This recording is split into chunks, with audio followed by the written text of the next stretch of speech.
chocolate cake is an essential in every pastry chef's toolkit. And I'll show you everything you need to know about this universal favorite. We need to start with the basics first. A good devil's food cake. This is sort of the foundation chocolate cake. The chocolate cake where all chocolate cakes came from. I'll start by sifting 1.5 cups of cake and pastry flour. And 1/2 cup of Dutch processed cocoa powder, which lends a rich chocolate taste and deep dark chocolate color. And then 3/4 teaspoon of baking soda, 1/4 teaspoon of salt, and this is superfine sugar.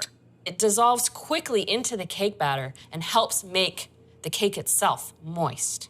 I'll add 1 cup and 1/3. I sift the sugar in with the dry ingredients.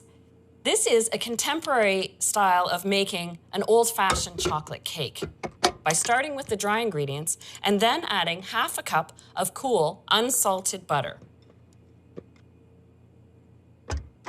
I'll blend this in until I get a fine crumb. It almost looks like chocolate breadcrumbs. Since we're starting with a basic chocolate cake recipe, this technique of cutting the butter into the dry ingredients is really the easiest method. And there we go. There are no visible big pieces of butter, so now it's time to add the liquid ingredients. I have 1/2 cup of milk, and then I've got 1/2 cup of strong hot coffee. And the hot coffee is there not so much to make a coffee flavor, but it actually intensifies the chocolate taste. I'll add 1 teaspoon of vanilla to that. Add this all at once, and with the mixer running, whisk 2 eggs together to add at the very end. Mix just until they're blended.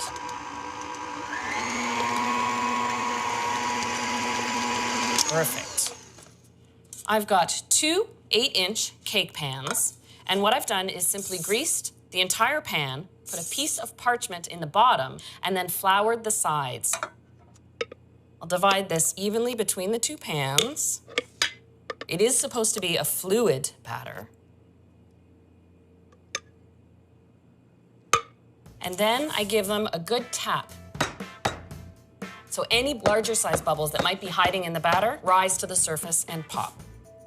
I've preheated the oven to 350, and the cakes take about 30 minutes.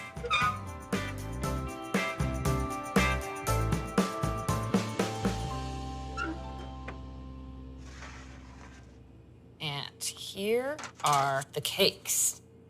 And of course, the standard test, when a skewer comes clean, when inserted in the center, it is done. It's important when you're cooling any cake to cool it first in the pan, but just for about 20 minutes. Then after that, you turn it out of the cake pan and let it cool completely before you put on the icing. While these are cooling, I can start on the fudgy frosting. You know you're gonna have a good chocolate frosting when you start with 12 ounces of chocolate. Yes, that's right, 3/4 pounds. This is semi-sweet baking chocolate, not the kind of chocolate chips you use in chocolate chip cookies, but this melts smoothly into the fudge frosting. And I'm going to set this over a water bath, creating your own double boiler. A double boiler is created by taking a pot, filling it with just 1 inch of water, and bringing that up to a gentle simmer. I like to use a metal bowl, and that way it's the gentle heat of the steam that melts the chocolate evenly. Pouring in 1.75 cups of whipping cream. And I like to melt the cream and chocolate together for this frosting because I just want to melt the chocolate and not heat the whole mixture up too much. This just takes a couple minutes. While the chocolate's melting, I'll get 1/2 cup of sour cream, along with a little vanilla, and always add a little bit of salt. Stir that together. This ganache, the simple combination of whipping cream and chocolate, turns silky and thick, but as it cools, it thickens up, and that becomes our fudgy frosting. I'll add a bit of sour cream that lightens up the sweetness of that 12 ounces of chocolate. I let the fudgy frosting cool completely to room temperature. I have the cool devil's food cakes, and I already have some frosting cooled and ready to ice the cakes. Before I ice the cake, I like to put a cake board underneath it. That way, once I'm done, I can take it wherever I need to take it. First thing I'll do is put a nice dollop of this fudgy frosting in the center of the cake and spread it right to the outside edge.